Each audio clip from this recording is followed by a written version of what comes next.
take you back to a time of 20 years ago. It was the fall of 2006 and skinny jeans were on the rise. And I really wanted to fit in with the skinny jean movement, but the problem is I couldn't physically fit into the skinny jeans because of my thunder thighs. Twitter was just being launched.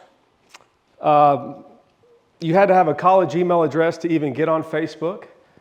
We were all rocking iPods 20 years ago. That's the device with the cord that attaches to your ears. 20 years ago, I was on the campus of Middle Tennessee State University for my sophomore season. And for the first time in my life, I had to give what's called a group presentation. Now, for those of you who are good students, you hate group presentations because you end up doing all the work. But I, for the first time, had to give a talk. And so I remember as the days drew near to the presentation, I became so overcome with fear and anxiety that I actually ended up taking a W for the class. For those of you who don't know, a W does not mean a win. It actually means a withdrawal. I withdrew from the university because I couldn't do it. The months that followed would sort of torture my soul as I couldn't figure out why I was unable to stand up in front of my peers and give a simple presentation. I ended up transferring to a 2-year community college, took a public speaking class that would change my life, and now I give group presentations all the time. If I look back at that young college student, the one single reason I was unable to do it that day is because I had a severe lack of self-confidence. Now, the good news about confidence, it can be constructed over time. You can build your confidence. You can be the king of your own confidence with just a few simple principles that I want to talk about today. I don't stand before you as an expert in the subject of self-confidence. I stand before you as a guy that didn't have any, but learned to build it over time. And whether you're a CEO of a company and you've got all kinds of it, or whether you're like me, a young college student, and you're just looking to build it from the ground up, you can construct your confidence and become a more self-assured person. So let's talk about the 3 kings of self-confidence. Are you ready? King number 1. This one is a bit abstract, but stay with me. It'll get a little more practical.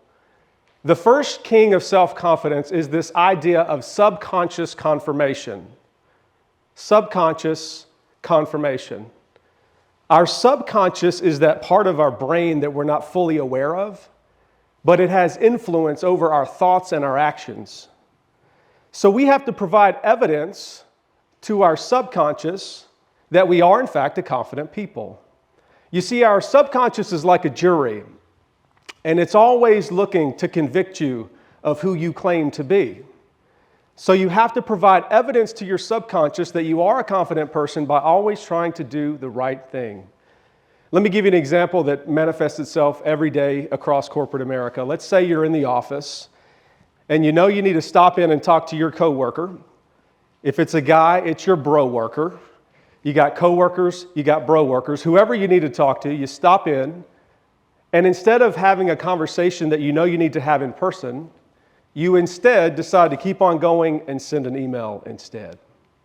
Now what you've done is provided a piece of evidence to your subconscious that you're not confident enough to do the right thing. However, if you are able to make the uncomfortable decision to stop and talk face to face, regardless of how the conversation goes, you've provided your subconscious with a piece of evidence to confirm with your identity that you are, in fact, a confident person.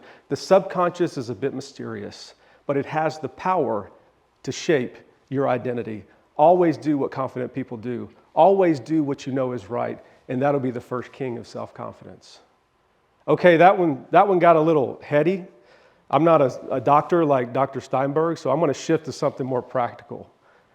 King number 2 is about the physical attributes of self-confidence. Did you know that your body can tell your brain how to feel? There are things you can do with your eyes, with your voice, and with your hands to make you feel more confident and to make you appear more confident in front of your peers. The first thing you can physically do is literally look up. So many times in life we fix our gaze down, and this really manifests itself when we're standing in the grocery line at Food Lion or Publix, hopefully one day Trader Joe's. I am the VP of Industrial Development. I know things.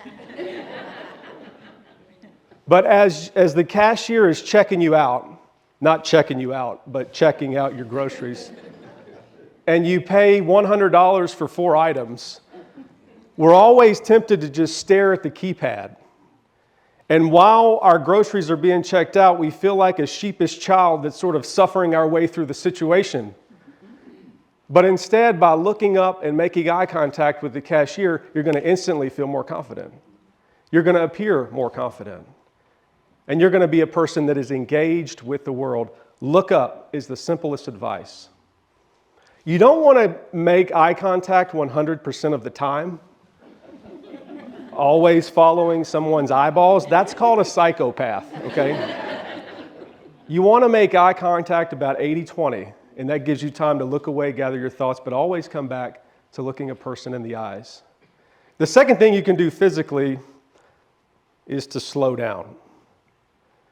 Did you know that in 1994, Michael Jackson, the king of pop, he emerged from the bottom of the Super Bowl stage and he stood there for 72 seconds.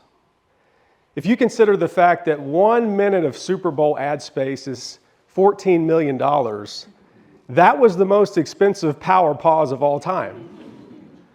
But what it did was it built anticipation. It built expectation. And it told the world, I have the confidence to hold your attention for 72 seconds. When we're in high-pressure situations and we're tempted to feel low confidence, our natural tendency is to speed up. But by slowing down, even as I slow down the cadence of my voice, I feel more in control, and I appear more confident to you. Slowing down is incredible advice. Before I lead any board meeting, I'll write the words "slow down" on the agenda so that I'm reminded to take my time and walk people through it. It will help your confidence. So you got to look up. You got to slow down. And then what you want to do is to know what to do with your hands. Biologically speaking, when you see the palms of someone's hands, it relaxes your eyeball because it says to the world, I'm safe, and I'm unarmed, I'm warm, and I'm welcoming. Your hands give you extreme confidence if you keep them visible. And just a moment ago when I was saying thank you to everybody, I put them in my pocket. I do it all the time. I constantly have to remind myself to keep my hands visible. What happens when you put your hand in your pocket is your subconscious makes you feel like you're hiding something. And to the world, you appear that you're hiding something. So keep your hands visible as much as possible. So we've got the subconscious confirmation, the physical attributes, and my third and final king of confidence is one that you might not expect. It's this idea of try hard things. Try hard things. There's an author by the name of Ryan Holiday, and he has this incredible book called The Obstacle is the Way. And it's about using the ancient art of adversity to your advantage. And in it, he talks about how life used to be hard, naturally hard. Think about it. You would emerge from your cave and you would go out and kill a lion. I don't know what lion tastes like, but I think some people in our society today know what cats taste like, which I don't fully understand. You would go get a lion, you would skin it, you would grill it, you would cook it, you would eat it, and then you'd have to do it all again the next day. And the thing I can't understand the most is how we were ever able to sleep without air conditioning. If it's not 65 degrees in my house, I'm furious at night. But life was naturally hard. Survival was a real challenge. So let me explain to you how confidence is connected to trying hard things. When we pursue hard things intentionally, it confirms with our subconscious that we are a person who does hard things, but it also creates in you an accidental expert. You become the expert of whatever it is you're trying to do. And when you have competence, it produces confidence. The hardest thing I ever had to do in my career was about 3 years ago. My predecessor, Shay Hopkins, moved to Clarksville, Montgomery County, and when she did, she discovered a 2-year waiting list on childcare. We looked to the state government and tried to figure out what their grant programs were, and yes, there were a few, but it wasn't enough to solve the 2-year waiting list the child care crisis that we have in our industrial park. So then we looked to the federal government, and surprise, surprise, they were of no help. So we decided to act locally. And over the course of a year, with the support of Mayor Wes Golden, we assembled some land. With that land, we rezoned it from M2 industrial to C5 commercial. We put it together in a request for proposal, and we sent it out across the nation. It went as high as Chicago and as far west as California. We said, we're good, California. Y'all can we're good. We got enough of y'all over here in Tennessee. But we sent it across the nation. And after 6 months of negotiations, we received 10 inquiries, 2 final submissions, and we ended up with an 800-student child care center in the industrial park where half the spots are dedicated to industry and discounted 15%.